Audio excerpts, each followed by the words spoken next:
Police কনস্টেবলে 10 lakh পরীক্ষার্থী এই সেপ্টেম্বরে।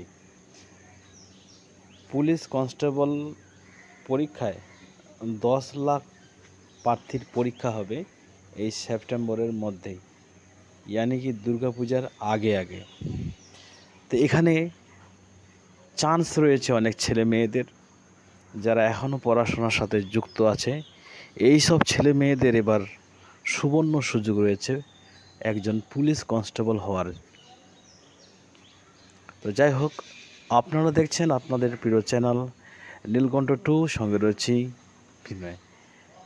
এই বছরটা 2025-এর শেষের দিক এবং 2026 এই বছরটা সিভিক ভলেন্টিয়ার্সদের জন্য একটা গোল্ডেন অপরচুনিটি রয়েছে, গোল্ডেন সুযোগ রয়েছে।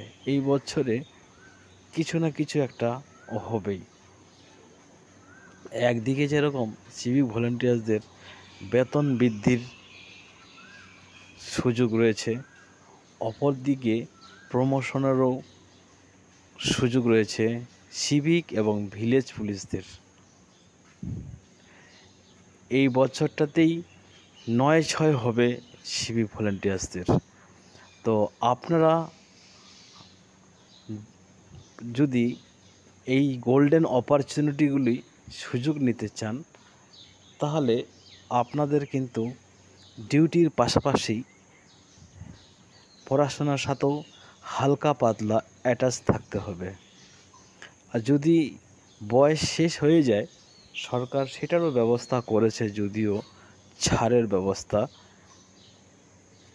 আর যাদের বয়স আছে তাদের তো বলতেই হবে না, এই সুযোগটা তাদের জন্য একটা গোল্ডেন অপরচুনিটি।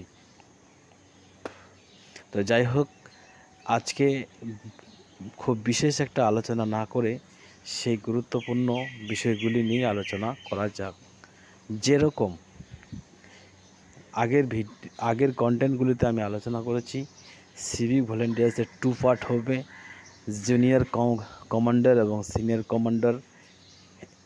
ঠিক সিমিলারলি সিভিক ভলেন্টিয়ার্সদের কিন্তু বেতনও বৃদ্ধি হবে, এমন হারে বেতন বৃদ্ধি হবে সেটা আপনারা সেই ক্যালকুলেশনটা আপনাদের মাথায় ঢুকবে না।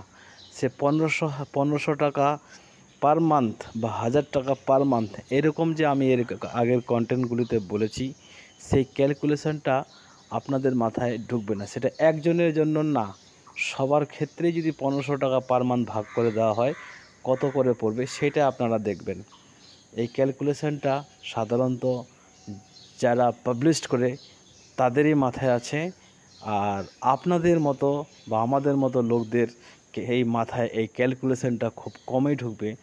এমন হারে সীমিত হারে মাসে মাসে বাড়বে, যেটা মান্থলি খুব একটা বেশি হবেও না। তো যাই হোক, এই ক্যালকুলেশনটার ব্যাপারেও আমি থিওরিটিক্যালি আপনাদের দেখিয়ে দিব আমার এই কন্টেন্টের মাধ্যমে এবং বুঝিয়ে দিব।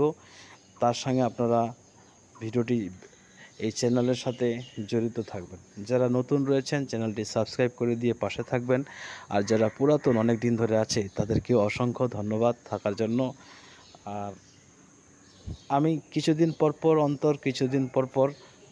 অন্তর কন্টেন্ট ছাড়তে থাকবো, কারণ এখন অনেক ব্যস্ততা আছি। সেই কারণে এই ব্যস্ততার মধ্যেই আমাকে এখন এই কন্টেন্ট ক্রিয়েট হচ্ছে। এখন আমি হাঁটতে আপনাদেরকে এই রেকর্ডিংটা করতেছি, যার কারণে হয়তো একটু মিস্টেক হতে পারে। যাই হোক, বেশি কিছু আজকে আর আলোচনা করতেছি না, এটাই হচ্ছে আজকের বিষয়বস্তু। আপনারা কর্মসংস্থানে দেখছেন যে পুলিশ কনস্টেবলে 10 লাখ প্রার্থীর পরীক্ষা হবে, সে বলে 10 লাখকেই কিন্তু নিয়োগ করা হবে না। এখানে বলা হয়েছে শুরু থেকে যতজন পরীক্ষার্থী আবেদন করে আছে কারো কিন্তু পরীক্ষা নেওয়া হয়নি। সেই পরীক্ষা কিন্তু এই মাসে, এই দুর্গাপূজার আগে হবে। এর মধ্যে যখন যেরকম ভ্যাকেন্সির জন্য আবেদন করেছিল সেই সব ভ্যাকেন্সিগুলা সেইভাবে পূরণ হবে। এতে অনেক বেকার যুবক যুবতী উপকৃত হবে। তো ধন্যবাদ। এর আগের ভিডিওর জন্য সাবস্ক্রাইব